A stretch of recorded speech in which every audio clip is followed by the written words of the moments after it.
Apologize for the camera. Oh well, it's your life, sweetheart. No, yours too. Somebody has to do that part. Yeah, just doing my little dance.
Good evening, and to begin getting better than that, welcome to the second year of Penn World Voices. This year we have a theme, which is faith and reason, which we chose because it seemed that we're all thinking about it anyway, so we might as well talk about it. So you see, you're in very eminent hands tonight. Seriously, Orhan clearly is one of the great writers of our time and has given a whole new dimension to Turkish literature.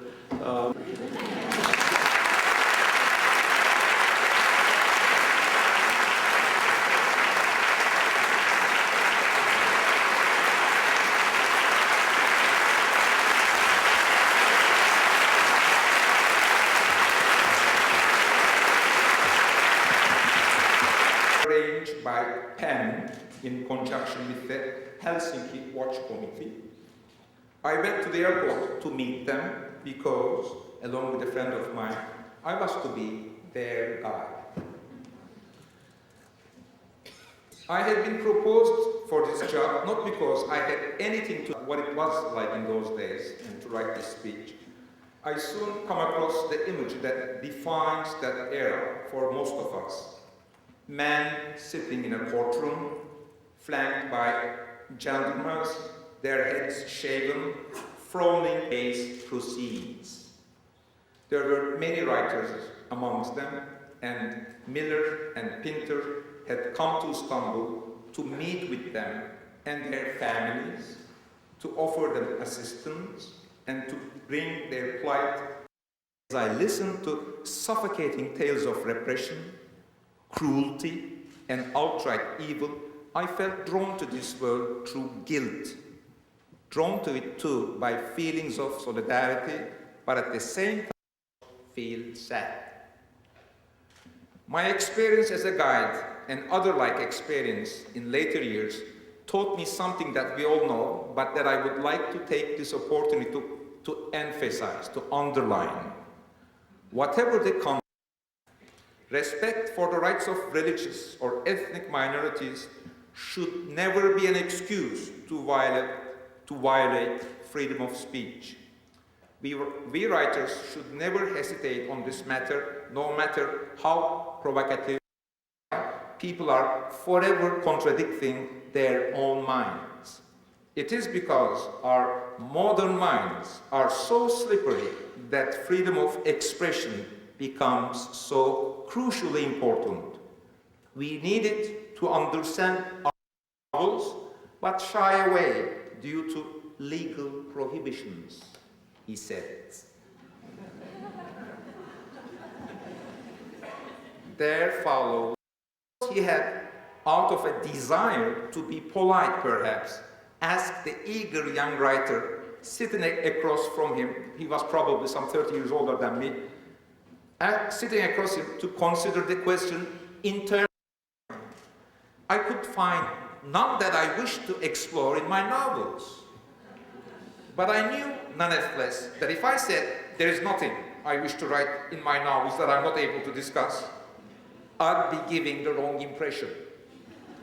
For I'd already begin to speak often and openly. I have personally known writers who have chosen to raise forbidden topics purely because they were forbidden. I think I am no different. Because offensive, you wouldn't be in so much trouble now. But to change one's words and package them in a way that will be acceptable to everyone in a repressed culture.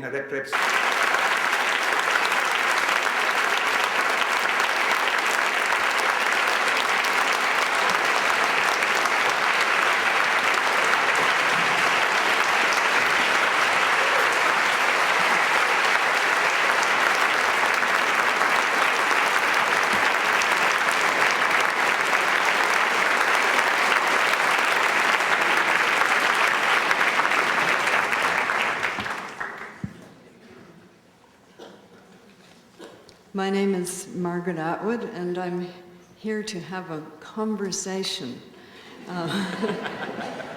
with Orhan Pamuk. And the first thing I would like to say is that I never knew that that was how you were supposed to pronounce Istanbul. Oh, I see. Because I learned the song Istanbul, not Constant. So thank you, I learned something. We're beginning. We're beginning, yes. I would thank you also. Chicks didn't end up in the slammer. You know, nobody put them in prison. Okay, I see. Nobody put me in prison either, by the way. Yes, well, but they might have. Yeah. Yes, not them. That would never have happened. I asked, as we look, you remember I asked Yeah, there wouldn't have been occasion for the Dixie Chicks. Has now occurred.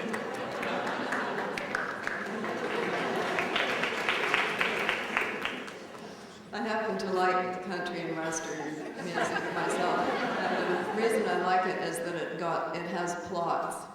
It has plots.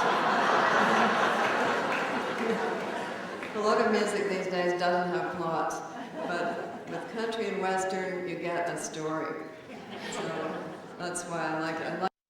Also, that in the end, authors should not feel guilty either. So there are so many things to satisfy, and once you go into a story, your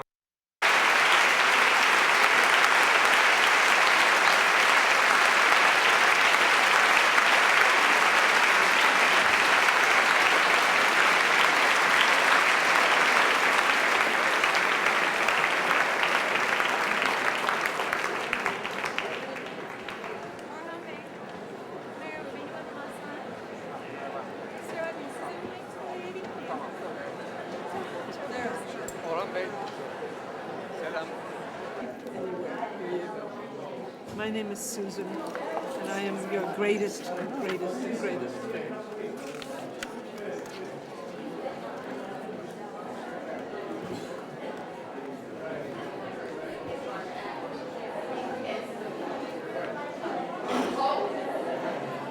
Tell her everything you say. There you go. Thanks, everyone. God bless. Thank you. sorry tonight.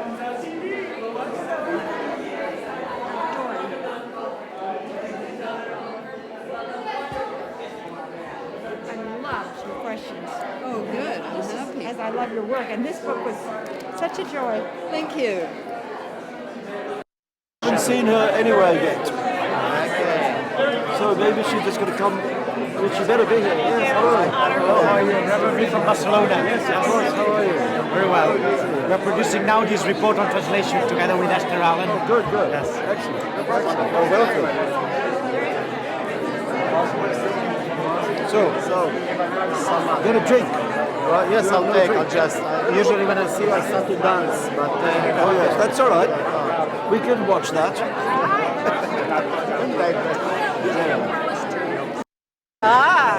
That'll be interesting.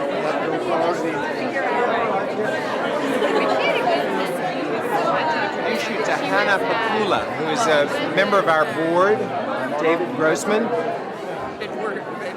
I'm one of those awful freedom to write persons. She is a campaigner. She's traveled in I don't know how many countries of the world on behalf of PEN, including Turkey, and I think you've been to Asia. That was on behalf of a story I was doing on Jerry Labor, who started Human Rights Watch. He felt that was enough. Yeah, that was enough, and he was politically We know what he thinks, and we agree. He said all of that about free speech. We could have got into other areas. Really? First. There you go. Hi. How are you? It's good to see you. Wonderful to see you. Look how young you look. Oh, the lights are kind. You know what to say to a woman, stay don't here. you? I'm staying in this little shadow. How are you? I'm great and terrific. We've gotten together in San Francisco. Yeah, I'm in San Francisco at the moment. Oh, are you? Yeah. Oh, great. What are you doing I'm there? in Stanford. Oh, how fabulous. In a God, I very love to cushy do. job, may I say. Yeah, I'm a professor. I've been in touch with her, but I've so much. I mean, You have your cell phone, so, and you have and I'd that sent her an email, so What she said? but she's going to pick up the books up. at the Rogers Smith. No, at the Mark, where you are. Okay. Pero va a tener que ser, I mean, we need you for makeup. So you have to No, be sorry, there 3. half an hour. At 3. Okay. So you know. ¿Quieres dos? Essays and 6 novels, of which the latest, Pearl, has just been published.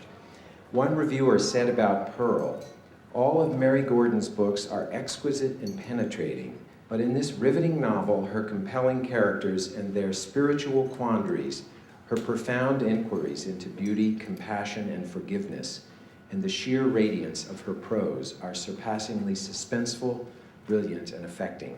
Welcome, please, Mary Gordon, who will introduce our panel.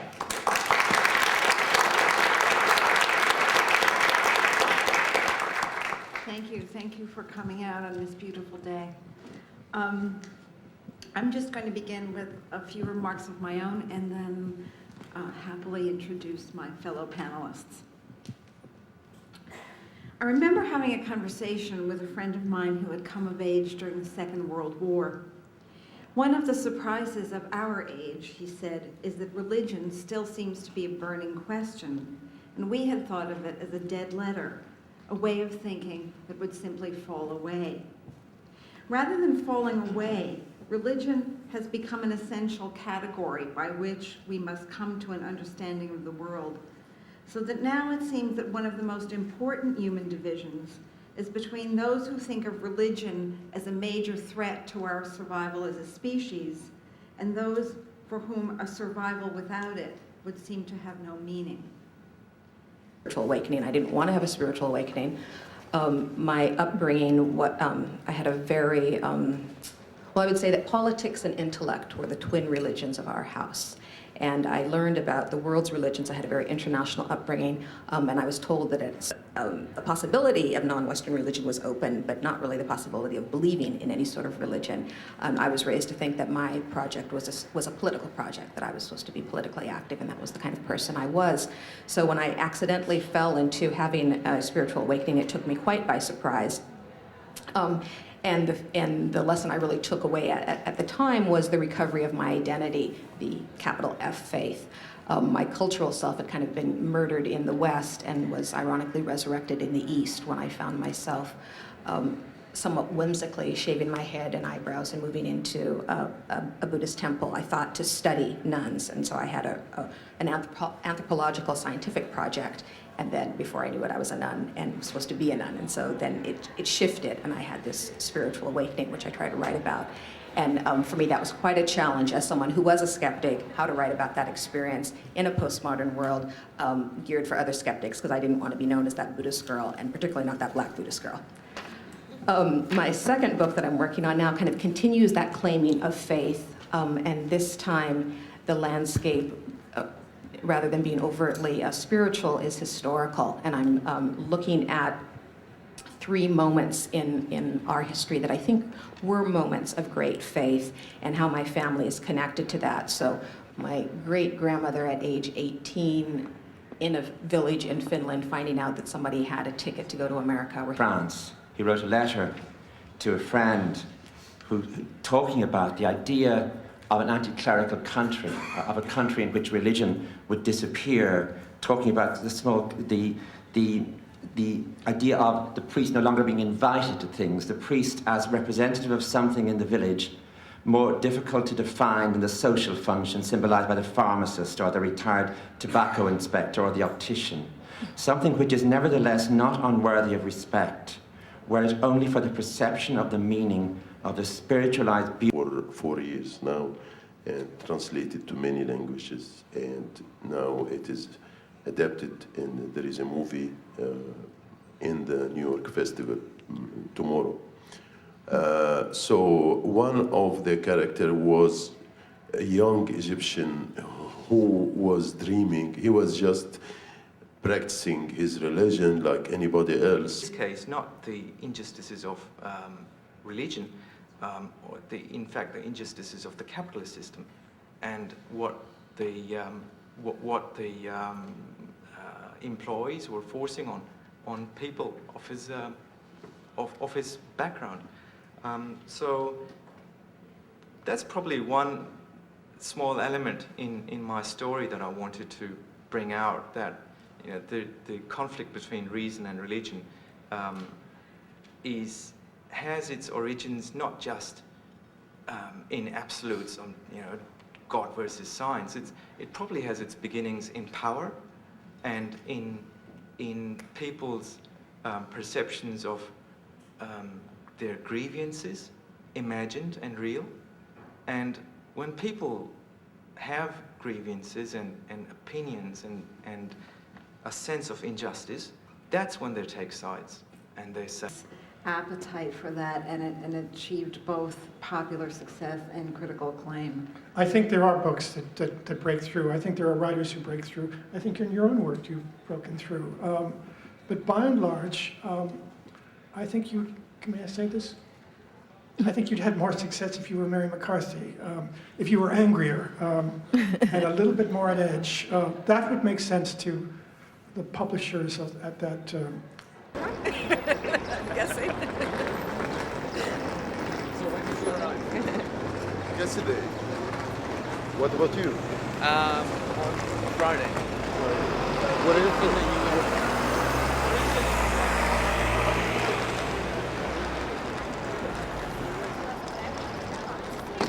Away from it, I had such music back these days.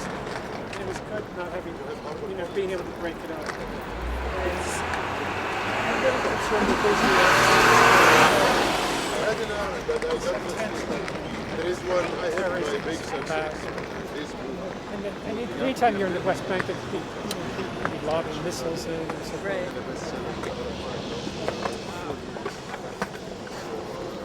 But it's in Jerusalem. Yes, and your experience is very interesting, because one of our choices I had, because I'm a dentist.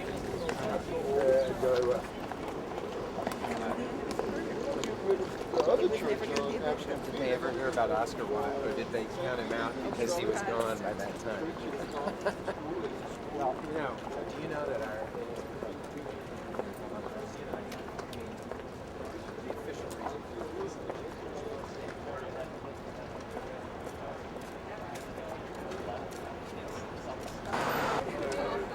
I really just kind of liked it when I was just here for show, but being part of a family. You know, the politics of a family, which mirror the politics of that nation.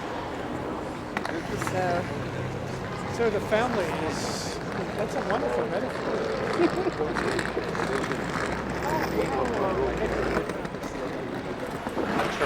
Where everyone's working.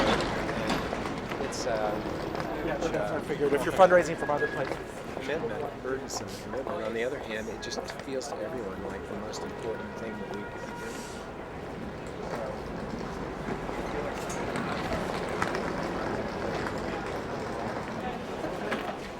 Here we are.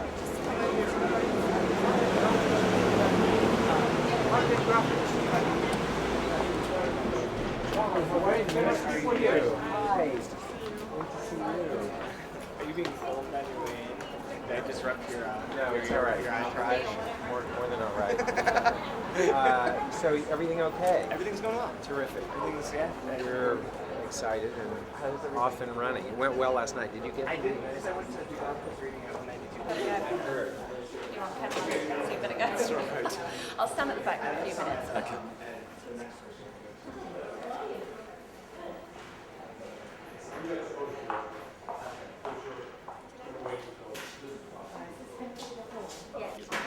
So I guess So Christine will be at the next. Where are you going to? Maison Française? I will be there. She'll be there. To announce everybody the first one got cancelled. Oh, you did. Did people show up? Oh, that's too bad. It wasn't too bad. I mean, it could have been much worse.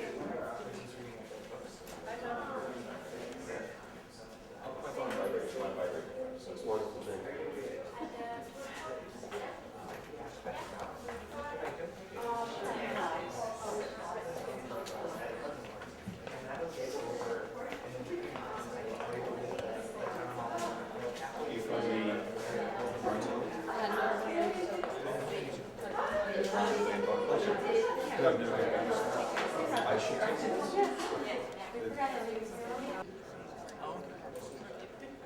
I'm dead charged for that. Is that 3 hours? It's a 3 hour time.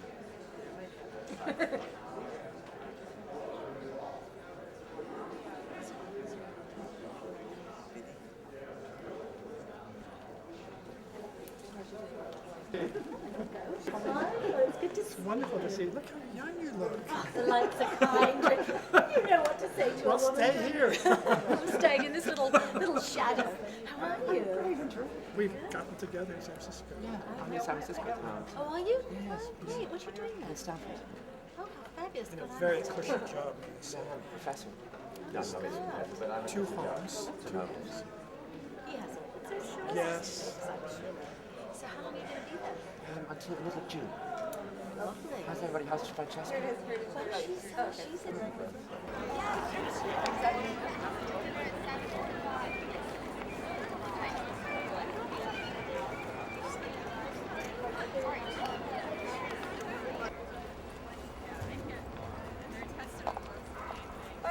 Like I was looking over her midterm, and she got points taken off because like she said he was a thief, so.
with the whole process.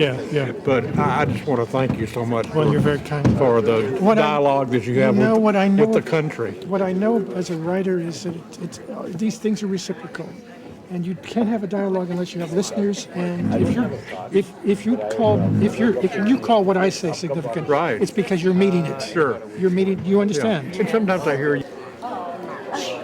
Sons and mothers. Sons and mothers. It's called mothers and sons. The miracle of having things I'll on be here, computer. I'll be You here can then. give it away promiscuously. I'm in How are you, Judith? Oh, are you?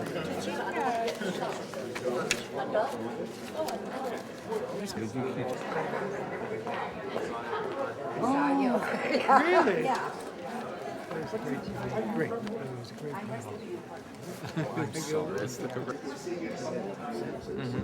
And that isn't what reason is about. That's philosophy, reasoning, but it's not scientific reasoning. Pure reason. Well, pure reason, or reasonability, or the human rational faculty. Yes. And that isn't science, which really is based on replicatability. You can see it, touch it, feel it, smell it with an instrument of some That's kind, right. or to the naked senses. Yes. So I just think it's dangerous to say it's faith, to say reason is science, because science is usually wrong. Oh, it Maybe is. reason is usually wrong. Fine. Will you be there tonight? Yes. I already asked you that question. Who knows? Doesn't matter. But yes, yeah, Okay, I'm so I'll popping off see for a you. drink now, and then I'll. Yes, it is. There you go. Thank you very much. Thank you so much. You were, thank you. You look a bag. No, thanks.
This theater downstairs.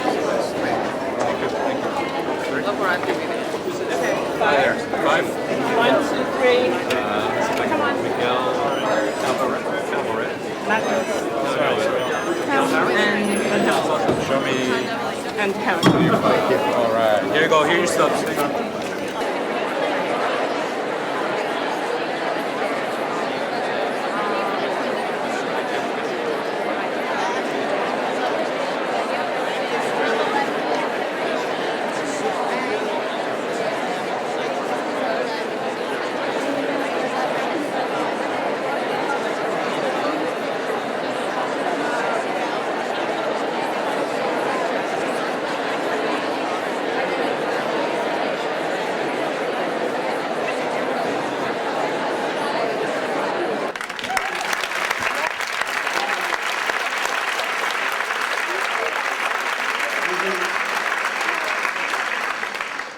How wonderful to see it so full.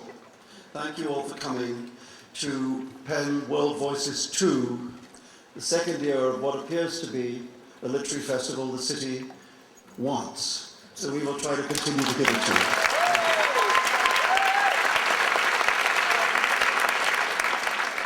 The first international festival of literature that New York City has ever had. Isn't that ridiculous? But anyway, better late than never. We have a lot to do, so I'm not going to have much of a preamble. One piece of bad news, unfortunately, Nadine Gordimer is not with us tonight. She really was upset not to be here, but she was kept away for family reasons. However, she has sent some of what she was going to say, or what she was going to say, and I'm going to just read you a bit of it to give you a flavor of what she would have said if she had been. Major national sin committed over of praying and singing and studying and fasting and confessing and intoning and praising and preaching and dancing and dunking and vowing and quaking and shaking and abstaining and ordaining. But a paradox arises from this expression of our religious democracy. If you extracted the basic ethics of religious invention and found the mechanism for installing them in the statutes of the secular civil order, as we have with our Constitution and amendment. 7 days after he succumbed to high fever, his brain invaded by inflammation. He discarded his own report and wrote a new one. But his supervisor could not understand his final draft. It was considered incoherent.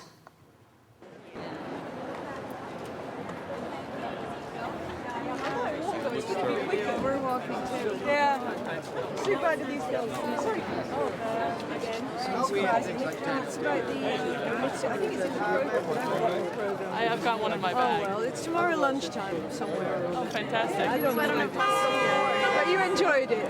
Yeah, it was fantastic. You're such a charismatic speaker. Oh, no, I enjoyed it. But, you know, I thought by then you'll all be asleep, so I thought I've got to get them going sometime. You definitely did that. It's such a privilege to meet you. Thank you. I'm going to go back. That way's down to the east side, isn't it? That's Times Square. It's and then across to the east. all epilepsy down there. Yeah, I want to stay on this street, but across, so that'll be fun. Okay, good night, ladies. Good luck. Have a Goodbye. nice night. Bye.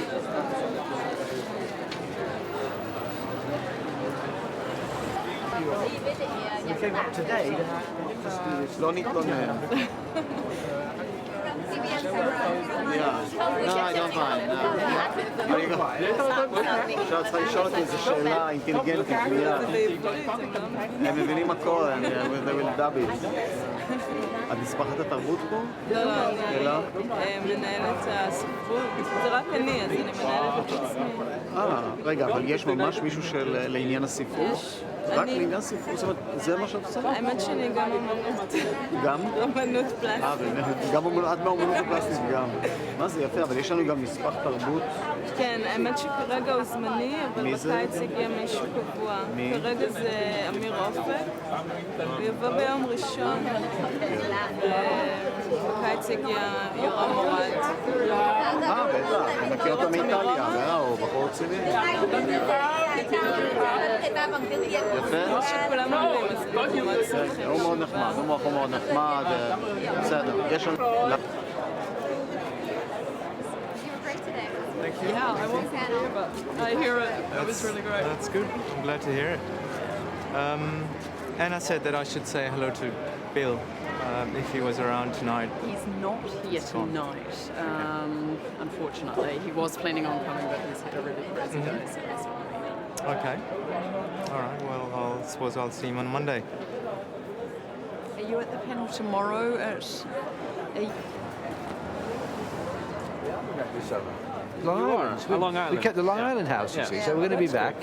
And, maybe we'll engage in some water sports. And come out with Oliver, if he can bear to go out there, and then we can have our New York life. Away go from back to our New So you're all dressed up today,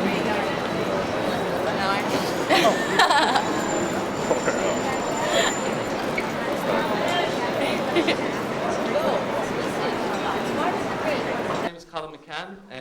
I'm a professor in the creative writing department here at Hunter. Thank you to everyone at Hunter for helping put this together, and thank you to the wonderful people and all the volunteers at Penn who've done so much to put together this international festival. I think it's magnificent. I think they should all get a round of applause before we even begin.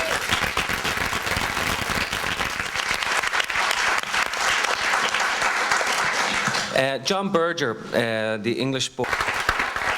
author of 4 novels, including The Rose and the Swine, which is a retelling of Beauty and the Beast, and In the Shadow of the Ark, which is a story that uses Noah and the Ark from the perspective of a young girl.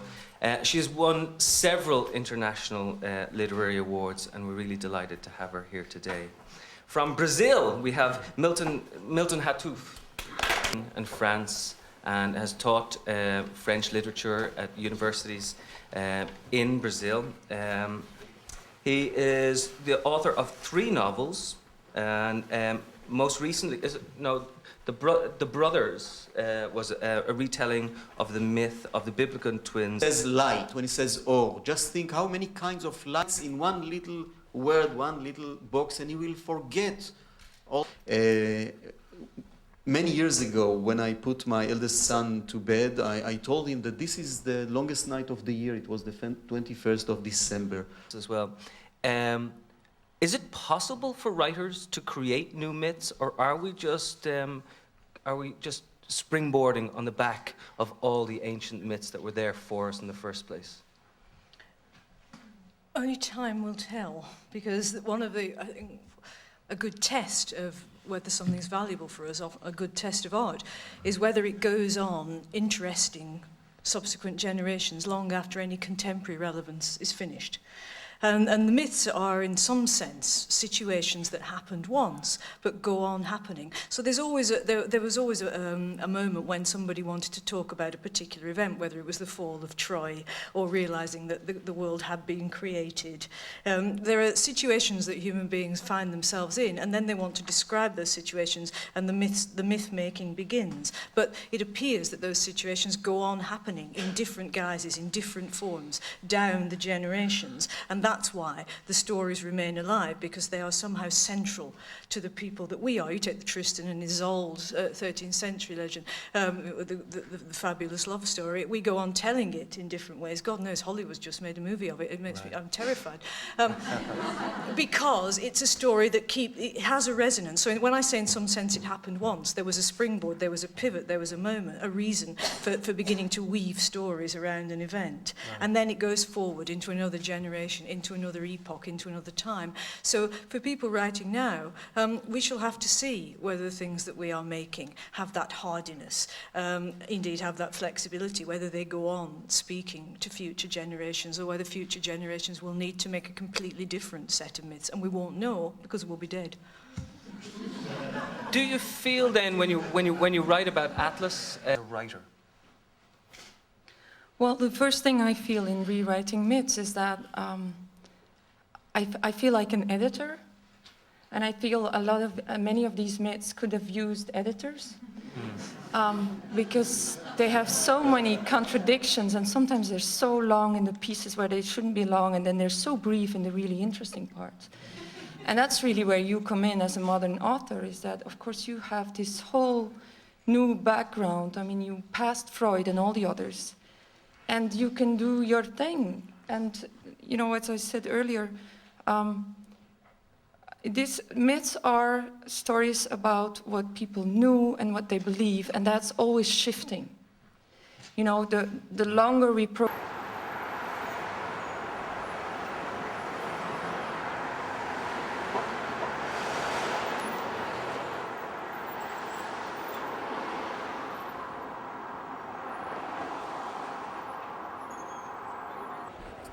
You can't do. One is to speak sitting down, and the other is to eat standing up. And I never know why literary events always look like the information desk at a funeral home. But maybe one day we'll get it right. Myths are interesting because they allow us a completely different way in which to read our own lives. To paraphrase Dickens, in this life you have to be your own hero. And if you're not going to be the hero of your own life, then who is? And so what myths do is ask us to understand that people are not one-dimensional, and that people achieve great things that are really not one-dimensional. And there will always be stuff in there which is awkward for us to accommodate, but that we should accommodate, just as we need to be, while clear about our own failings, also perhaps a little bit more generous to ourselves and to others, and to recognize. You know, Bruno Schulz is a Jewish Polish writer, and he was murdered during the Shoah in Drohobych. And Bruno Schulz is, for me, one of the ultimate examples of a person who really created a whole private, personal mythology of his own family. He will save the Israelis from the Philistines. He will save his people, and very soon he learns that he has an enormous superhuman power. He's a kind of a superhero, a kind of a Spider-Man, or of what else, all the other super.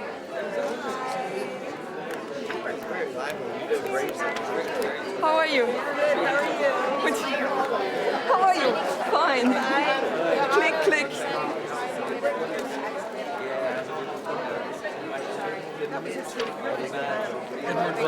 Yes, I enjoyed that. Yeah. Fun.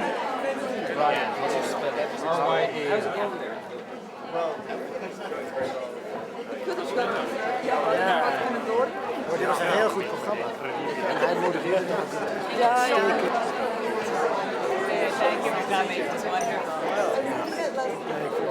Maar ik denk dat, ik denk dat wat het zo tough maakt, is dat er echte cruciale onderscheiden zijn in de manier waarop wij over literatuur denken. Misschien zelfs een beetje uiteenvallend. Want ik lees... Het leek alsof jullie speciaal zo waren. Rechts en links. Ja, ik denk dat we nu zullen doorgaan. Ik heb zo nog een paar dingen te vertellen. Nou ja, met name over die Ja, natuurlijk kun je er altijd Joyce bij halen, maar dat was niet mijn punt. Ik zeg niet dat er geen onderscheid is, maar ik zeg dat dat nooit het enige onderscheid kan zijn. En maar dat heb ik waarschijnlijk niet goed over kunnen krijgen. Maar daar krijg ik zondag wel de kans toe, want daar gaat het dus heel goed over. And very excited with yes. Yeah, I think it's great with that. Yeah. We're not finished with that topic about children yet, obviously. Oh no, well that's what we're going to talk about. That's what's going to be so great on our panel. My mother was born on April 2nd. I had no idea it was Hans Christian Andersen's birthday. 201 years ago. Wow. Well, my mother was born a little close. Yes. So you keep close track of him. Not much younger. Yeah, but I was an ambassador for Hans Christian Andersen last year when they had this big celebration. Yes. So that's why I know exactly. And that was 1 year ago, so now it's 2 years. What an interesting character he was. Oh yeah. What a neurotic. But weird stories, and he could have used an editor. Oh, he needed a psychiatrist. But he lied. When he went to a hotel, he was always afraid people would bury him alive. And you know, I am not really dead. I am not really dead. We actually had an exposition in Belgium. Susan, I told him about Saturday. Oh, you told him? So, yeah, I mean, we're going to get a bite to eat somewhere. Please do. Got to, yeah. Well, what are you, I'm going to do some books, and then Are you doing books? and then I'm seeing. She won't be fed until dinner. I won't be fed until dinner. The literary game's a tough one. You know that. So I've been told. I'll talk to you later. All right. Okay. Bye-bye. Nice to see you. You too, honey. I'll give you a call in England at the end of May. Okay. Bye. Yes, I will. Thank you. Thank you so much.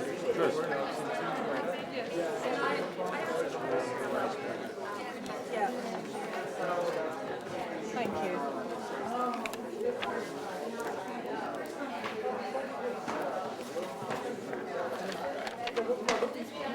Thank you.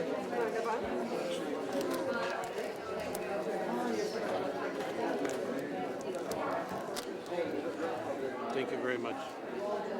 Thanks for coming. No, it's been great. Thank you. you. Thanks. Can I just ask you a question? Yeah. I read your book, Wait. Yeah. And I was wondering, to the question that I asked, to which Ms. Provost answered, what do you think? Can your book, Samson, travel in the world, or is it stuck in Western?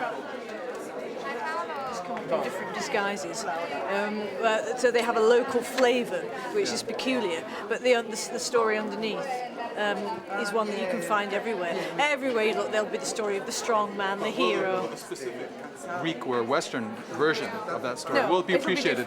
It'll be different. But yeah, the archetypal the archetypes that underlie it can be appreciated by anybody. It doesn't make any difference So the where audience you for are. that book could be anyone in the world. Doesn't matter. Yeah, it'll pick up. Well, it is everywhere. There's 35 countries: Korea, Singapore, China. Yeah, they're not having any problems. Japan. Yeah. There's interest outside of our culture. Oh God, for yeah, that. that's the whole point of it. Don't you have something smaller than that?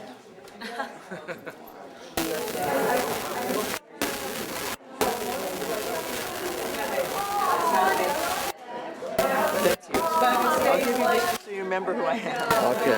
But I admire your work enormously, and it's about 10 years since we spoke, so I thought it's time for another conversation. Oh, yeah, The 10 last years, time was the book of Intimate Grammar. Ooh, long ago. Must have been very deeply subconscious, but... Yes. Well, Satan does emerge as the most attractive figure in the poem. Yes, I think. yeah. But Satan, yeah. Indeed. Although his is a sort of parody of heroism, isn't it? It's a quest. He goes on a Homeric... The lines. But other criteria would be background, social circumstances, city or country child. It's very different texts. You cannot give Ulysses to our children for Joyce, or the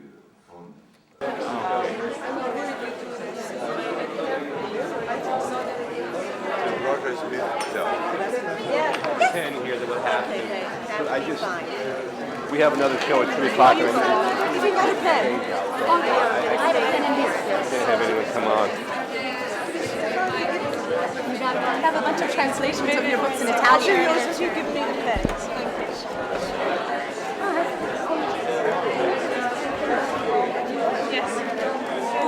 I was gonna bring all of them, but I decided to spare you. Oh, that was thoughtful of you. Thank you. You got that pen? No. No, thank you. I only have a highlighter. I know. That's why you may. Whenever you're ready. This one? Do you have a favorite? No. It changes anyway, you know, and they teach you. Sometimes you think about them, and they teach you things as you go along. So probably not a favorite. That child who was the favorite. And here again, of course, in Time's Arrow, once again, you use time very inventively in order to make us see afresh the particular evil of the Nazi doctor. And here again, it's time in its eternal return. Well, we're living through an odd return to the Reagan era, because the politician, the other resemblances aren't very striking, I admit, but the politician at work in the world today who most resembles Ronald Reagan in this crucial aspect is Mahmoud Ahmadinejad of Tehran. Because Reagan, if you remember, it didn't really emerge until he left office, was terrifyingly influenced by end theology. And both he and Ahmadinejad have this idea. With Ahmadinejad, it's the 12th Imam, the hidden Imam, who's due to return. In Reagan's case, it was Christ. But the eschatology is the same, that Christ will return, or the hidden Imam will return, after a period of war and destruction, apocalyptic war and destruction. He will restore peace and justice, and then and rule for 1,000 years, and then you have the Day of Judgment. They both believe that. And a very likely and very apt prelude to the return would be some sort of nuclear exchange. And Ahmadinejad is even spending public money on building boulevards to welcome the hidden Imam. He's founded an institute to study and speed up the return of the hidden Imam. One thinks about the Iranian leadership and the current American leadership in terms of the fundamentalism that's common to both. Yeah, and the mortifying sight of George Bush saying that on the way into Iraq he was. Oh, yes. Thank you. Lovely to see you.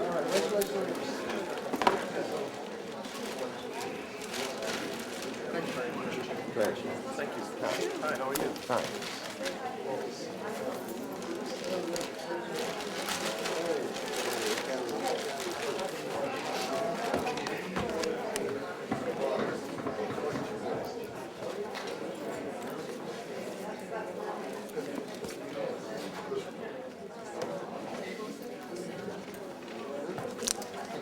Thanks a lot. It's very nice.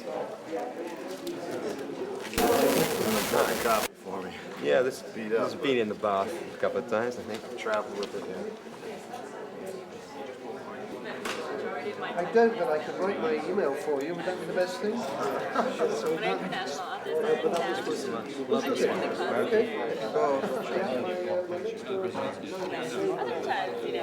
Thanks a lot. Cheers. Take care. You too.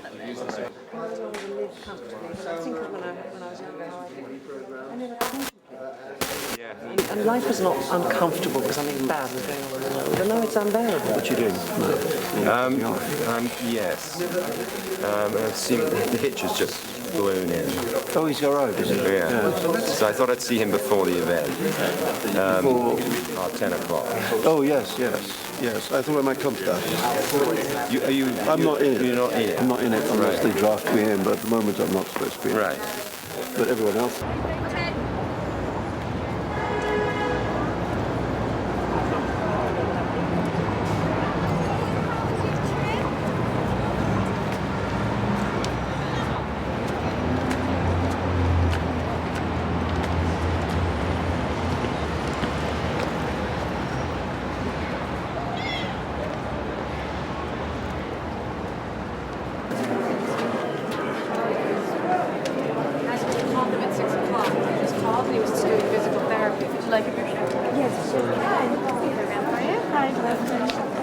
Interview with the panelists.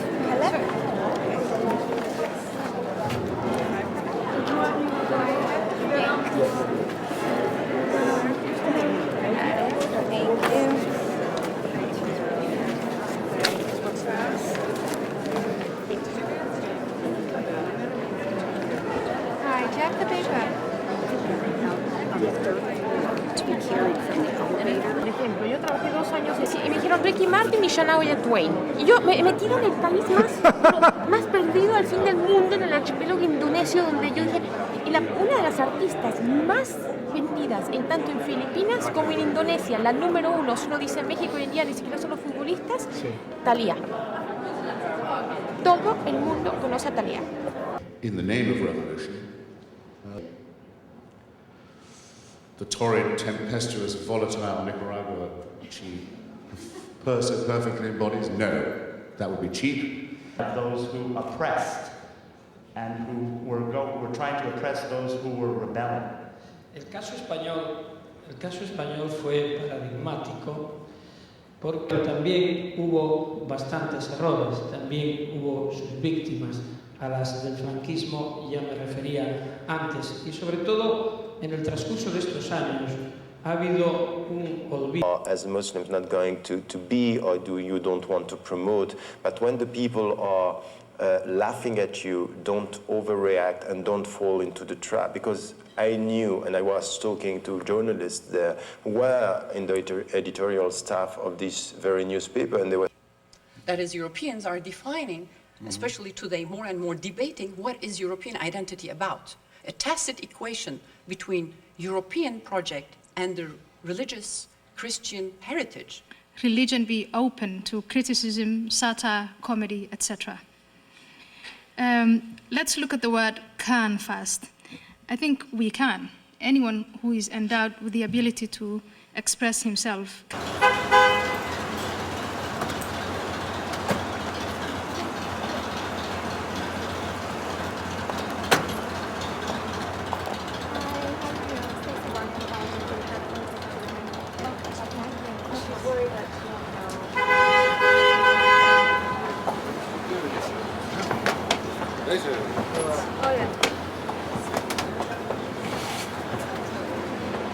Is a citizen who exercises professionally a political right of every citizen. And freedom of expression is not the right of journalists, writers, and artists. It's the right of citizens. And then the only distinction will be if it is public or not. I mean, if you are insulting in a... Find out will be against it, but it's Brussels that's doing it. The civil servants, yeah, they are prone to giving detailed rules.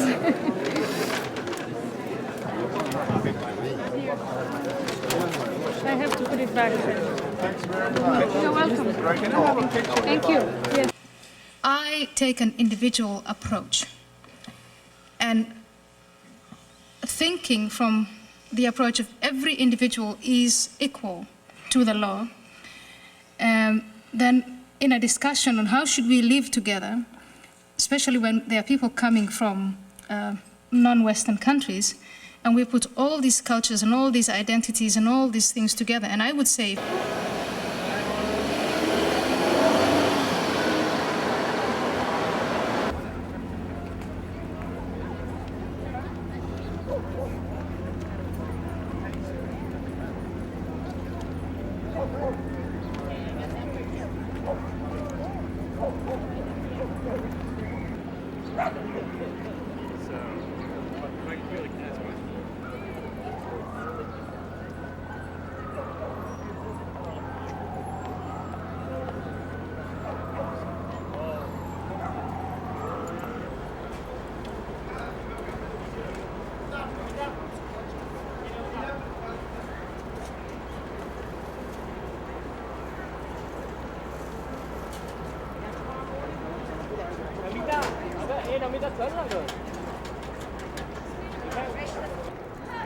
This curvature is nice.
And 4 and 5 and 6 and 7 and 8 and 9 and 10 and 11 and 12 and 13 and 14